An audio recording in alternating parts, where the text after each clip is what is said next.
I'd like to first welcome our distinguished panel here. I'm really excited about this conversation and for this wonderful audience that we have here.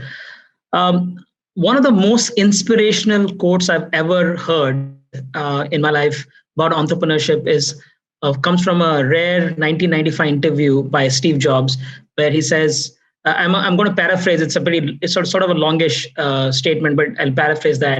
And he says, you tend to get told by well-meaning people that the world is the way it is, and that you should live inside that box and not bash into the walls too much. And that this is a very limited view of life. Life can be much broader once you discover this simple fact that everything around you that you call life was made by people that were no smarter than you, and that you can change it, you can influence it, and you can build your own things. The minute you understand that you can poke life and actually something will pop out of the other side when you do it, that you can change it and you can mold it, you'll never be the same again. You'll want to change life and make it better. So with that, here I would like to get these three entrepreneurs who are actually doing that. They're doing a wonderful job of changing the world. So first, I may ask Joe, Srinath, and then Geeta in that order to just introduce themselves and just in a minute or two and tell us what they do in their business. Joe. Hi. Thanks so much. In fact, the quote you just mentioned was also the quote that inspired me to be an entrepreneur. So it's really strange to hear you talk about it.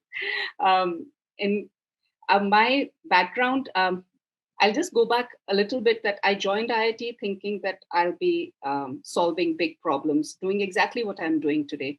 But it took me a good 20 years to get there.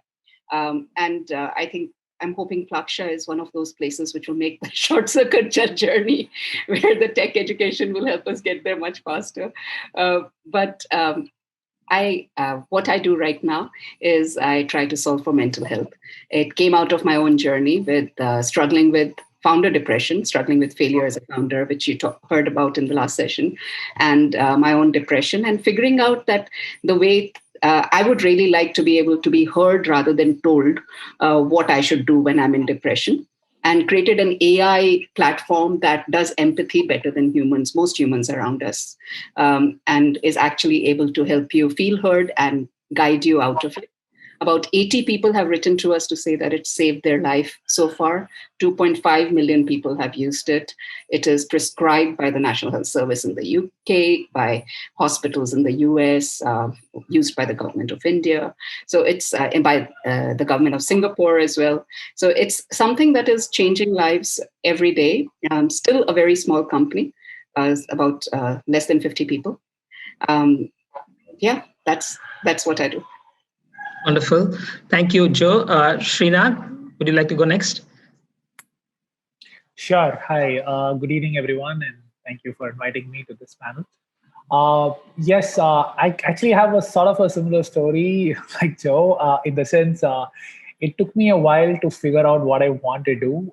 It took me a good 10 years and 3 career changes before I actually landed up with building a rocket. I actually always wanted to do aerospace, but when I first wanted to do it, this was back in 2000, which is when I had the first choice to take a program in aerospace engineering. I was advised against it by almost everyone I knew that, because jobs are not going to be easy to find.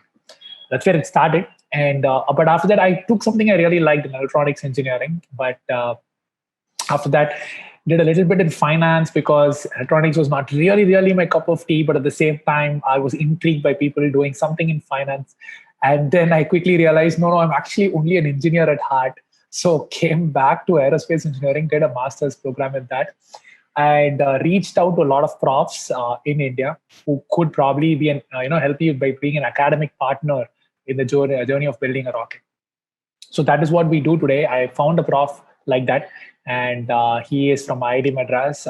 Once he was on board, we immediately start out, and I quit my job, came back to Chennai, and we started this company called Agnikul, where we are building really small rockets that take small satellites to space.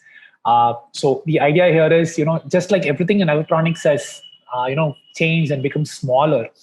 Satellites have also shrunk. You can hold a satellite which is this big now, and that's fully operational. But rockets are still massive. You can put thousands of them in one go. So we thought, hey, The whole point of a rocket is to take a satellite to space. So why not build a small rocket? That's how it started, and that's what we're doing today.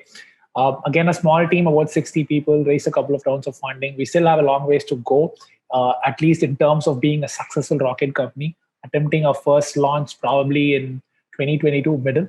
That's what we're looking at for a first orbital launch. But yeah, that's my story, and that's what I want to say. Thank you, Srinath. Geeta, Dr. Geeta. You're on mute, Dr. Geeta. Sorry. So I just said, glad to be part of this forum, and wonderful, smart, upcoming engineers and scientists and innovators that we are addressing. I'm actually an accidental entrepreneur. I was well settled nicely, as you heard, I was a lab director at Xerox Research, solving really wonderful problems for the world. And I had a wonderful team to work with me, smarter than me. And I was innovating, along with the team, developing new stuff, 3 years down the line, 5 years down the line, how can, big organizations like HP and Xerox make change the world? And, you had all the cushion and so on. Suddenly, one fine day, I said, I'm going to quit this job and do my startup. And that was because I felt very deeply for this huge number of women who are dying because of breast cancer. And today, if you look at breast cancer screening methodology, the only test that's available for detecting breast cancer is called mammography and uses X-rays. And we know X-rays cause radiation, and radiation is not so great for cancer, or actually it can increase the risk to cancer. So once I figured that out, and then another big fact is that almost half of the ladies getting breast cancer today are under 50 years, 20s and 30s and 40s. And there is no test which can accurately detect early stage breast cancer in women under 45 years of age. Around the world, there is no test. So we said, okay, that's when I said, okay, why don't we start working on this problem? And in fact, I had one of my cousin's sister. I lost her, which was just around 40. And I saw a few other friends having the similar problem. I said, okay, what is the use of sort of technology which does not really solve a real important problem on the ground? And so quit my job, started Niramai. So here at Niramai, we have developed a completely new way of detecting breast cancer. It works for women of all age groups, including a 17-year-old unfortunate girl who had cancer. We were able to detect. And a 92-year-old actually walked into a camp and she was safe. This whole no age bar, that kind of a thing. And the second biggest thing that the tool does, it is absolutely no radiation. We just measure the temperature variations on the chest and measure these temperature differences with a high accuracy, high resolution, and analyze using machine learning and artificial intelligence algorithms to generate a report completely automatically. And so, it has much better accuracy in younger women, no radiation, and most of all, it is absolutely no see, no touch. Nobody sees the person or touches the person, which is very important for breast screening, as you all imagine. So it's a very novel technology that we have developed. We have 10 granted US patents, and we are the only Indian startup listed on the top 100 AI startup in the world. So we are very, very, passionate to save lives with technology. And so glad to be here to share our story. Thank you, Dr. Geeta. I mean, every superhero has an origin story, and it's great to hear the 3 origin stories of the 3 superheroes here. That's wonderful. One of the things that strikes me about all 3 of your businesses is that there's a deep sense of purpose, not just profit, but deep sense of purpose behind these companies. I mean, tackling mental health, sending orbital class rockets, or building breast cancer diagnostics. I mean, these are amazing ideas with deep sense of purpose behind them. I'm just wondering, when you have such an idea, first of all, I mean, glad that you shared some of what inspired you to come up with these. Great to hear that. I just wonder, when you have such purposeful ideas, does it make it easy to attract the right kind of talent? or do you have to still struggle? What? Just give me some sense of, does it become easy to build a business when you have so much passion, or is just as difficult as it's for everyone else? Can I go? Yeah, please. So for us, Wyza is this AI chatbot, right? So most of the people who applied to us in the early days had used Wyza, and all the senior people who work with Wyza, like folks with 10 years experience, folks we could not have afforded to come on to Wyza, came in and worked for us for free for a year. Just because they wanted to be a part of this purpose. Many came in, worked for 3 months and realized they're not a good fit and walked away. But of the team that joined us till date in 4 years, we have not had a single person who has left who we didn't want to leave. And the reason is nothing about some, of course, company culture, etc. But the main thing is that on our Slack channel, there is a direct feed from Google reviews. And every day, 50 people who are using Wyza say how it's changing their life. Every day, every employee gets a feed that says, oh my God, you guys have just changed my life. Thank you. I didn't know what to do. I wouldn't be alive without you, etc. It's very hard to leave that. I mean, other companies find it very hard to attract talent that gets addicted to that. Got it. Srinath, maybe? Yeah, sure. So I think passion helps in multiple things, right? Starting from hiring to just being with the highs and lows of what it means to be a founder. To just not taking failures too seriously. So absolutely, I think at some level, a lot of children when they're very young dream of being an astronaut, right? So there is this space dream that comes in very young, very early on to a lot of children, and then over the period of time, I think they unlearn to dream, at least given the way things are today. And that's what I hope institutions like Plaksha would actually change. But the point is, we actually try to go back and rekindle some of that. There is this person who really wants to do something, and today technology is there where you can actually build on top of it and even make space more reachable. And to communicate that, right, you should actually feel it in yourself. Otherwise, I think, first of all, we would not be able to communicate that honestly to someone. And that was definitely a reason why at least me and my other co-founder, both of us actually quit well-paying jobs and then came into this. But beyond that, where the passion has helped is when you go for fundraising and when you get 100 no's for one yes, right? That definitely helps. For the 99 no's, you need to have the grit to say, okay, you know what, that's okay, we'll continue going. And then we play with hardware, and hardware doesn't work. That's the norm, right? It very rarely works, but mostly when you're doing R&D, it doesn't work.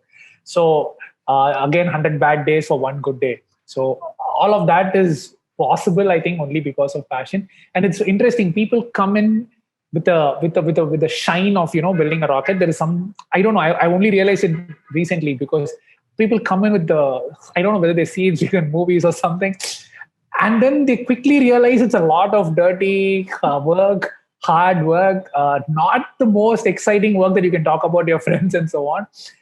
And so there is this low, and then people who survive that actually get a super high from once they start understanding what this is really about. Then I see productivity, I see passion coming from them as well. So yes, I don't think any of this is possible without that level of connection and passion to the vision itself. Dr. Geeta, maybe I'll ask you a slightly different question. The mission and the ambition of the companies that you found and the others in this group have founded is just incredible. Right? It'll take a lifetime to accomplish some of the things that you're trying to accomplish. At the same time, you have accomplished the most difficult part of the journey, which is 0 to 1, which is the hardest part for most people here who are probably listening in are thinking, whether can I quit and start a job? How will I, how do I do the first few things, like get from, like, for example, build a team, raise some money, or how do I fine tune the idea? I have some semblance of what the idea is. How do I validate the timing of it? Because a lot of research says that, the most important thing about getting something right is the timing of the idea. Unless the timing is right, all the other things don't really add up to success. So anything that you can share about your journey and lessons that others can take away from here? Sure. Let me try to because in short, I'll summarize the learnings. I have worked in industry like in HP, Xerox, and all for about 20 plus years, and then last 3.5 years is entrepreneurship. If I sort of kind of in some way quantify the learning I did in 20 years is not even 1/10 of what I've learned in the last 3 years. It's amazing learning experience, and because you don't know swimming. At least this is my first startup as such. Though we have built products and new products and all that. So you're just jumping into the ocean, saying that I'm going to swim to the other side. I don't know what may come. I don't care. I'm just going to swim. That's the foolish thing you just jump into. Then you figure out how to go there. So, but just to sort of make it more tangible, the first thing was we quit. In fact, two of my tech team members also joined in. So 3 of us had actually built the algorithms and so on. And also one of my product managers, Nidhi, as well came in. So when we quit, some of the work that we had done was actually sort of part of the, we had done day and night ourselves, but we had done under the umbrella of my previous organization. So the first challenge was that how do I use the same code, same ideas outside, right? That's kind of an IP kind of an issue. So we had all the agreements. So we had to raise a big chunk of money to make sure we could use our own ideas, our own code into the startup, right? So Anna had like 90 days time, 3 months to raise a huge amount of money. And I had never pitched in front of an investor. So thankfully, of course, we know how to describe, our ideas and what we want to do in life and how we think we have a sort of reasonable solution to solve it. Srinath mentioned, the passion shows, right? And also some things that we have done in life kind of, comes in. And then thankfully, we did find 2 investors who were ready to immediately pitch in. And so within a month, we had the term sheet. It was grilling, as the previous speakers mentioned. There are lots of no's. More than no, it's not like your idea is bad. It's never that way. It's really like, what is the answer for this? Like, how can you go? And there's this huge mammography which has been used for 35 years, used all over the world. Doctors study it. There are courses which just teach mammography. There are hundreds and thousands of radiographers. And you come here and say that you're going to disrupt that. You have another technology which is going to sort of, put that aside. It can be better than something that thousands of people, millions of people have gone through the test and sort of read about it, invented, over-invented, or whatever, right? Refined. And so that's sort of the like, how can you do it? So the first part is about, yes, I can do it. And these are the reasons why, you need to trust me, right? So that piece, the level of trust varies for sort of, different investors. So that was the first big challenge. Thankfully, because we did have some innovative ideas, we had started filing patents as well at that time. And we did have a small POC, sort of people started believing, in this. And also, it is really a socially relevant problem. Forget about the whole of the world, which is absolutely important. But in India, we have 90,000 people dying every year. And almost 70,000 of them could be saved every year. Just all you need is a nice test which can detect early.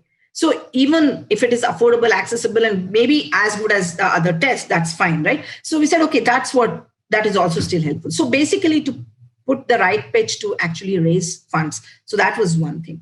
And then comes, you start building, make it look like a product, and, you want somebody to use it, because how do you know it's actually working?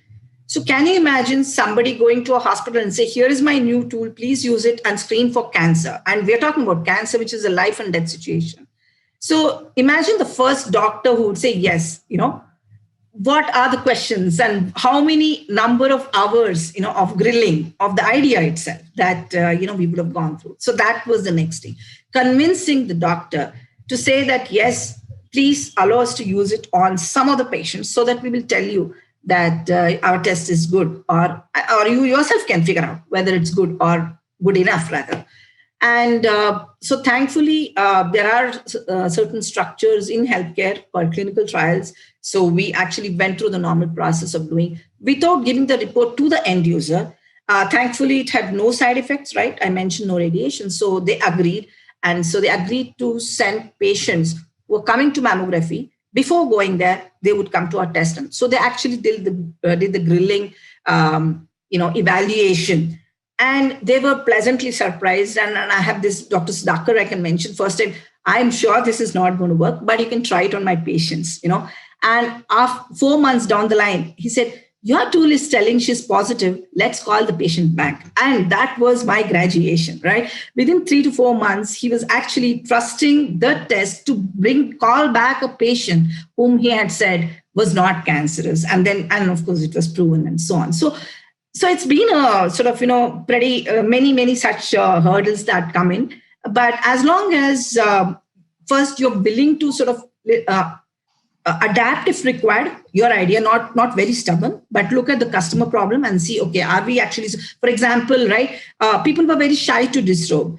Then I said, can I just put a curtain in between? Because there is a thermal screen and there's a laptop and there's enough space in between. So we put a curtain and it magically changed the adoption because it was a no see, no touch solution. Nobody, it's absolutely private solution. So like this, as long as you're willing to learn on the ground and you're convinced that you do have a solution, and you make sure that the end user is never affected in a wrong way, essentially benefited if possible. I think with the determination, passion, and God's will, you will get the first POC. But getting that minimal viable product is absolutely important, right? Once you have that and you know it's working, then you know that you are onto something, and it's about making it better and better. Thank you, Dr. Geeta. And Joe, you spoke about actually your empathy for the problem came from your own bouts of fighting depression, like you said, and from failures before. So there's this sense of the theme of failures that I'm seeing across the board, at least from Srinath and you. It'd be great to hear from you. How did you this time? How did you get it from 0 to 1 this time? What was different this time? And what are the lessons you learned from the previous ones where you thought you didn't succeed? So actually, as Geeta was talking, I was thinking my journey was so different, primarily because I had lost faith in my own ability to lead people to success. So, 20 years of actually innovating crazily again within organizations, trying to solve for world problems. And then you do your own startup, and family, friends, folks who have respected your work for 20 years give you money because they believe in you. And we did something for AI in caregiving, and the idea's time had not come. There was no product market fit. 20-year-olds seemed to be being able to crack Facebook marketing, and I could not. And so traumatized was I with Facebook marketing and my inability to crack it, that I think today 2.4 million users, not a single one has come out of paid marketing. So it's all organic. So for me, I actually came out of saying, I know that I'm probably going to fail at no matter what I do. I was convinced in my depression that everything I had ever done was a failure. I had just sold a story to the world. And the whole imposter syndrome was, full on. And with that, at some point, this thought came, which is, if I have to fail, then I might as well fail trying to do something big. And I mean, like putting a rocket to the moon, right? Or I met Team Indus guys who were trying to put this rocket to the moon. And I was like, yeah, they might fail too. But it's okay failing trying to do that. I don't want to fail trying to do Facebook marketing. So I just decided that, and because I was in depression and I had understood, I had a good idea of what I wished had existed, I just said, I'm going to solve for mental health. It wasn't that I'm going to build a mental health product. I'm just going to solve mental health globally.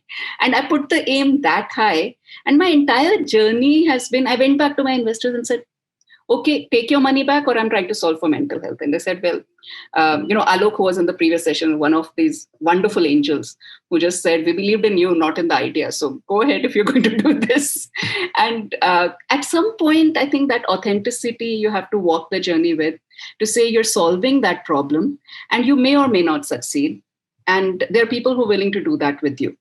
For me, the validity that this is working came from users who found us by themselves, because I had not, but even till date, I say I'm not going to sell a story. I want the market to tell me that this is actually working. I don't want to be the one telling the market it's actually working.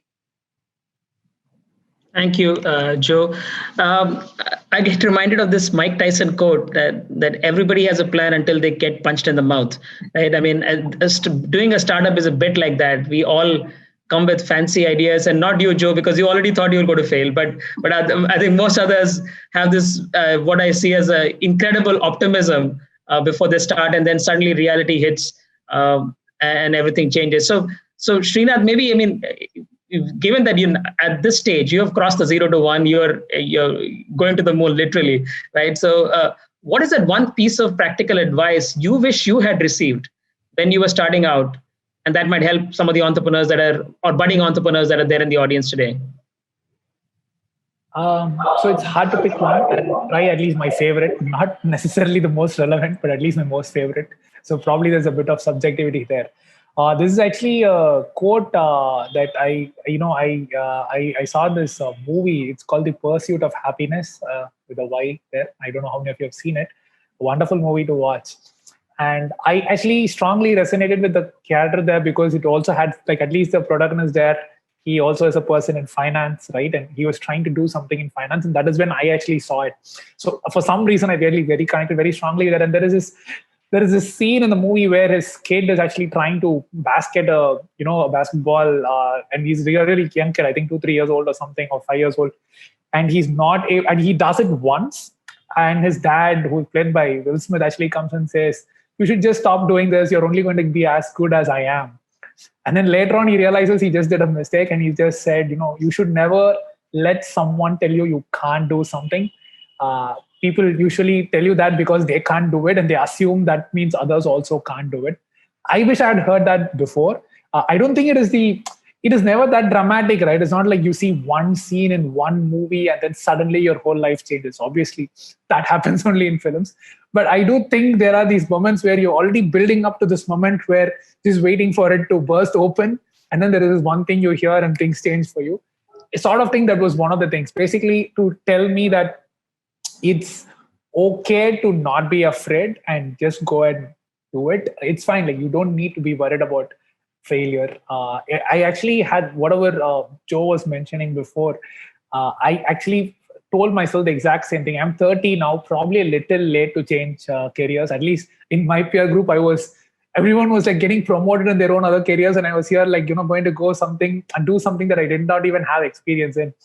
And I told myself the same thing.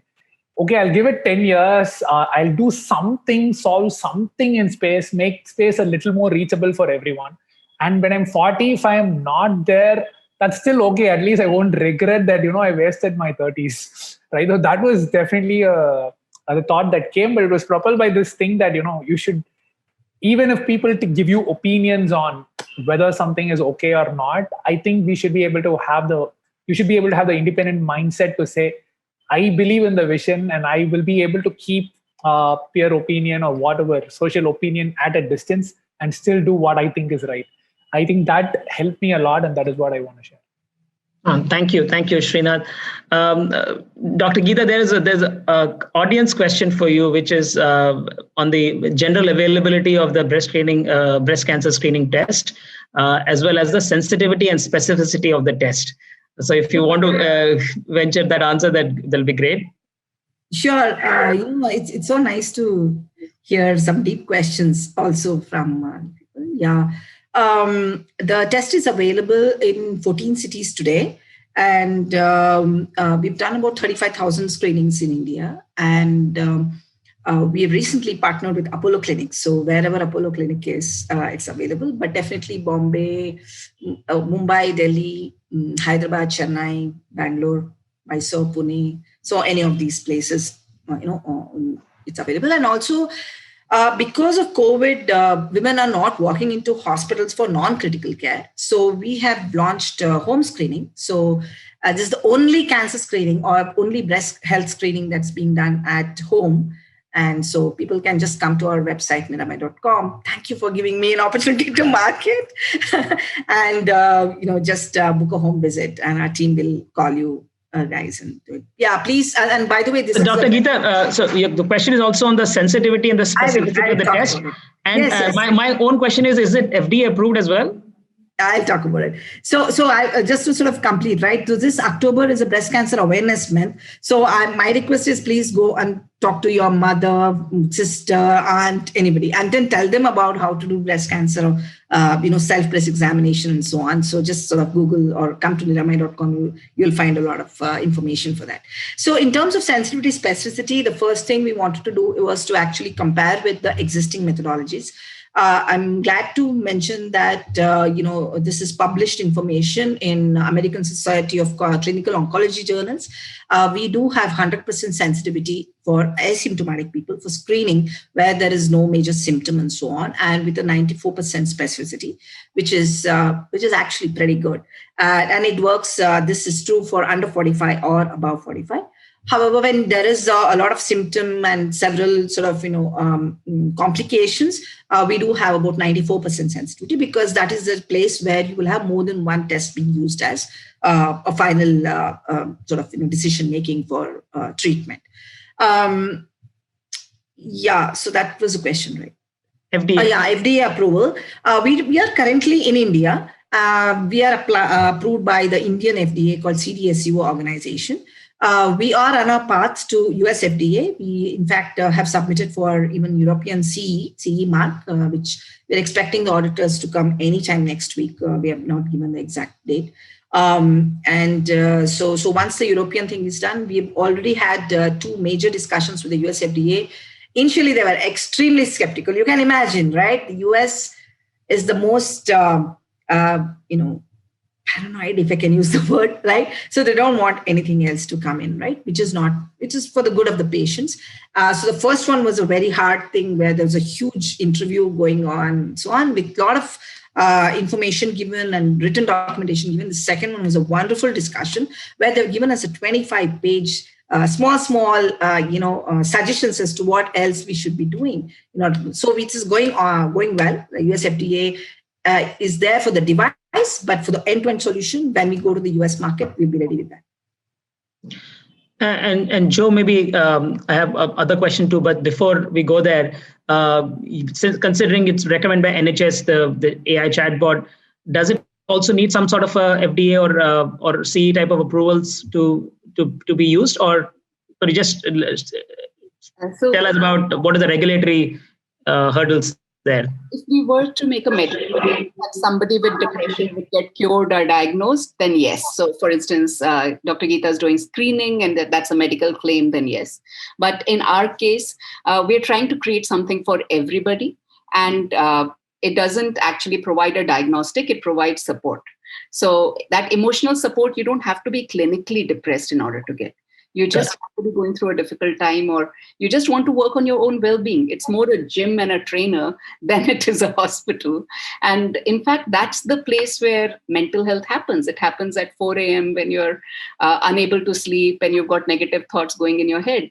So within that, there is no medical regulation, but we found that from a clinical safety point of view, we felt that we have to be protected, because tomorrow if there's an incident and they say that, hey, I used Wyza, it didn't help me, so Wyza is the name, makes you wiser. And so I used Wyza, it didn't help me. Then what we did was we followed a regulation for things that are non-clinical, but a device that is used in a clinical setting. So like a web chat forum, etc. So it's called clinical safety regulation in the NHS in the UK. DCBO 129 is the standard. So we proactively went and followed that. So we're on clinical assurance. We're now rated as number 1 AI app in the world because we're the only ones doing that. Because it's not required, but I think it's really important from an ethics point of view to go ahead of regulation in things like this. because regulation tends to catch up once there's an incident. You want to be ahead of it a little bit in terms of your assurance. Yeah. Okay, great. And my next questions is for all of you. This is about failure. We all talked about failure a little bit. And one of the things that struck me was Nicholas Nissim Taleb once said that shaming a risk taker for losing money is like shaming a soldier for losing a limb. So failure is okay. And I think losing money is also okay. But failure also shapes what we eventually become. So describe a failure that has really shaped you. I mean, Joe, I think you already, sort of given some sort of an answer to that, but would love to hear some more. And Srinath and Dr. Geeta, please feel free to answer that as well. Should I just start? Yeah, please. Okay. So this failure of not being able to, normally failure is quite easy for me. For me, the part of the failure that really shaped me was the fact that I had taken other people's money for the first time. So normally you go into a college, you're like, I'll quit my job. It's okay. I'll figure out what to do. But when you take people's money, having a failure that you feel obliged to succeed, and middle class people like me with no entrepreneurial background don't see any difference between equity and debt. And, you've taken somebody's money, you feel obliged to give it back. And that kind of failure where it feels like a question of your reputation, that can be quite traumatic. And I think going forward, it shaped me very fundamentally. It shaped me to say that actually I no longer needed to be right. For some reason, that fundamental thing that, I don't know, we go to engineering college and we're rewarded for being right. Right? It's one thing to fail or succeed, but I'm just saying that I don't have to win an argument. I don't have to be right. I don't have to convince you. Actually, if I learn something, if I'm proved wrong, that is more likely to make me succeed. In my depression, I think that's what it changed in me, because I really got afraid of being right in an argument after that. And actually, the market will prove me wrong, because I had convinced everybody that this would succeed. So after that, if somebody could convince me that I was wrong, I was very grateful. In that way, it shaped me. And I think that made me a better manager, a better leader, and the product better. Okay, so maybe in the interest of time, we got 3 minutes. Srinath, I think we'd love to hear what is the next big thing you're working on. What payload are you sending? What satellite are you sending to which part of the world? Which part of the space? Yeah. And I think the first thing is to get to orbit. That is a big milestone for any company like us. Of course, you could scale the rocket, and now India is working on this whole new in-space thing, right, where they opened up private players to directly partner with the government in multiple ways. So there is nothing stopping us from having a SpaceX in India now. Basically, the regulation is open. Now it's up to startups or any private player for that matter to come take up the risk and take up the challenge and do it. So yeah, moon rockets, human missions, everything is open. The interesting thing about rockets is the first set of tools you build is like a library, and you can just pull in from there, like when you're programming, and then you can build whatever you want after that. So this is just the first step. A small rocket is literally the small step, and then a lot more steps and a lot more goals to achieve. Dr. Geeta, what's your next big thing, and where do you see the future of breast cancer screening? Do you see this way of doing, dominate the world? What is your aspiration for world dominance? Yeah, so the technology that we have developed is called thermalytics, thermal imaging and AI, and it's a completely new technology, as I mentioned. And while we were doing the breast cancer screening, we realized that this can actually be used for several other type of cancers, several other type of body abnormalities. For example, in Ghana, we have a Bill and Melinda Gates Foundation grant for detecting river blindness, which is sort of, making 50 million people go blind every year in African countries. I don't know whether I should say thanks to COVID, we realized that, yes, it can actually do some kind of a quick screening for COVID symptoms, like, of course, fever, because it's thermal, as well as respiratory issues. So we have an automated COVID screening solution. So this is the path, right? Just like X-ray, 30 years ago was just used for detecting fracture in your hand or leg or when you sort of fell down. Now it's used in CT, it's used in mammo, everywhere. I feel we've just scratched the surface. This combination of machine learning and thermal imaging can go a long way in detecting abnormalities in the body. So my dream is to have a box where I enter and I come out and it'll have a report saying like what all are wrong. I know I'm dreaming, but somewhere close by if we go, I think it's completely non-invasive, affordable, accessible, and all that good stuff. So if we can get this done without touching or seeing the person, I think it'll be a great preventative care. Thank you, Dr. Geeta. That's very inspiring. Joe, and given that everyone needs a shrink, we all need a shrink. We all have mental health issues, and especially in this pandemic, what is the best way to get Vysa? Can everybody just download the app? And what's the next big thing that you're working on? So right now, everybody can download the app, and 99.9% of our users are free. So in B2C, that's our sustainable social impact. B2B is where we make our money. So people can just get it. What we're working on is taking it way beyond, it's right now text chat. So it's going into multiple languages and it's going into voice. So then you start really having an experience where it's already got on Android, we've already started piloting voice. And with the government of India, we've been looking at Hindi. So they're trying to, but the real ambition is not the tech features. The real ambition is if we can address negative self-talk. If in a family, we know how to respond to somebody who is feeling bad, because Vysa responded like that to us. Now we know how to respond to somebody else. That kind of social change is what we're aiming for. And not saying that you need a shrink, but really right now families who use it say that, oh, you need to talk to Vysa. But we want them to be able to respond to somebody who's saying, I'm upset, without giving them opinions, but saying, tell me more about it. What is bothering you? And it's okay to feel upset. Thank you, Joe. Thank you, Srinath, Dr. Geeta, Joe, for this awesome session. It's very inspiring. I'm grateful for your insightful comments, and I hope and I'm sure you have inspired quite a few people here to take on entrepreneurship and change the world. So on that note, I'll hand it back to Pallavi. Thanks, Pallavi. Thanks a lot. Really enjoyed.